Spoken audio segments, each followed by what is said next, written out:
You walk past a stranger wearing a specific detergent or a particular brand of sunscreen, and suddenly you're not standing on a sidewalk anymore. You're 8 years old.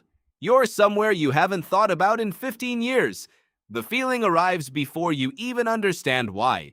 You call this nostalgia, but the real answer is far stranger.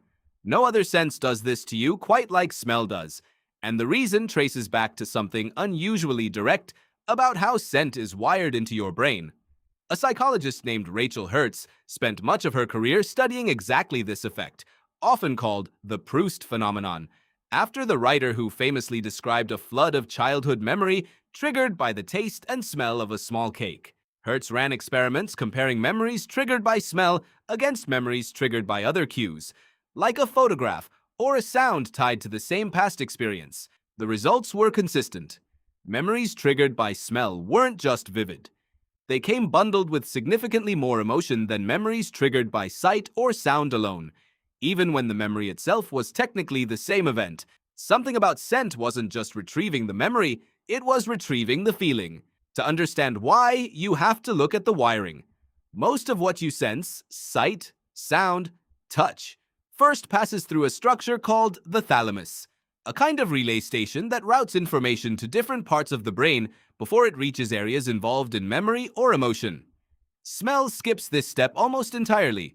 The olfactory bulb, the structure that processes scent, connects nearly directly to the amygdala, which handles emotion, and the hippocampus, which handles memory formation. Fewer stops between the nose and the parts of the brain that make you feel something and remember something. This isn't a minor wiring quirk.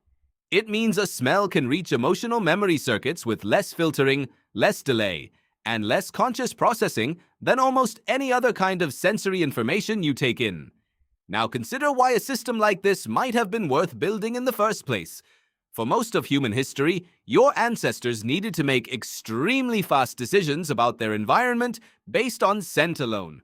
Spoiled meat, smoke from a fire, the presence of a particular plant, a particular animal, a particular kind of danger or safety. A slow, deliberate evaluation of a smell wasn't especially useful if the smell itself demanded an immediate reaction. Eat this or don't, run or stay. Linking scent directly to emotional memory meant your ancestors could react to smell almost instantly, using stored emotional associations rather than working everything out fresh each time.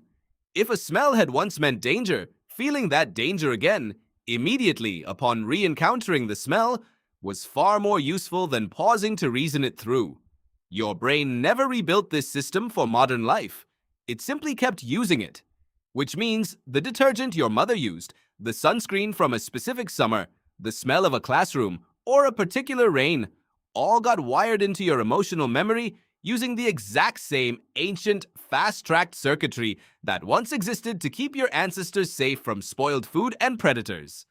This is why a smell can undo you in public, at a random moment with no warning, while a photo of the same memory might leave you comparatively unmoved.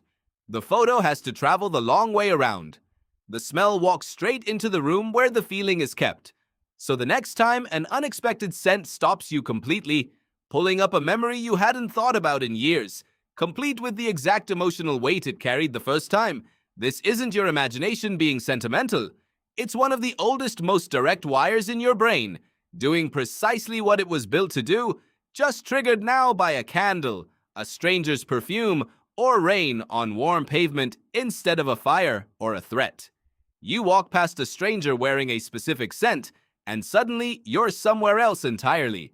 Not because the smell means anything today, but because somewhere in your brain, it always has.